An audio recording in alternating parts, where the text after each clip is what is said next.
So today I wanted to talk about happiness. And this was sparked by an article I saw on LinkedIn the other day from a behavioral change specialist called Gillian McKee.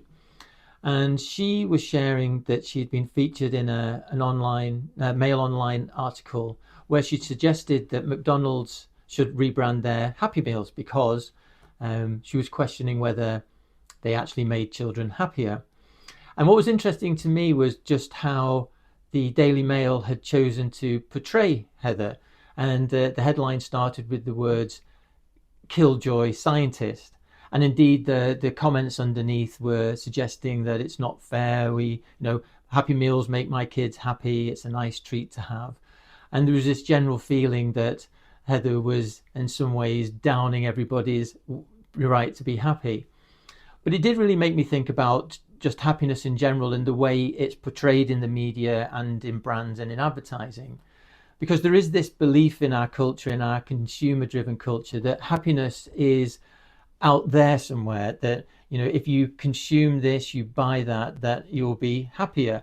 And it's true, you do see brands, chocolate brands, Coca Cola, ice cream, all these crisps, all these sorts of products selling themselves on, buy this, consume this, and you'll be happier.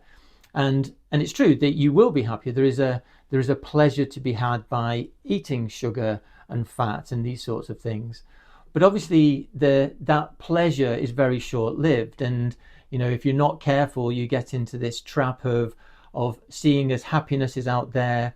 I'll be happier if I consume that. But once that goes away, there's some sort of withdrawal, and then you go seeking more by buying more, consuming more, and obviously that ends up being quite an addictive pattern of happiness chasing.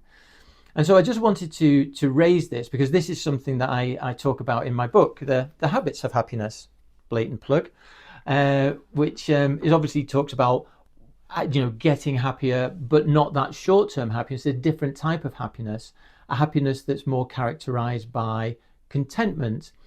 And it was Viktor Frankl who said that actually, you can't pursue happiness. You can't go chasing happiness by, buying things or consuming things. Happiness ensues by finding purpose and meaning in your life. And so that's really what I wanted to share today, is that we get so many products and brands pushing this short-term conditional happiness to us, buy this, consume that, and you'll be happier.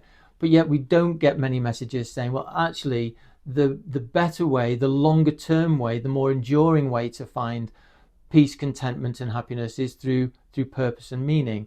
So I may well be branded a killjoy. So at the risk of doing that, to counterbalance that issue, I am going to leave you with a quote from someone who commented in the Mail Online article, talking about this issue.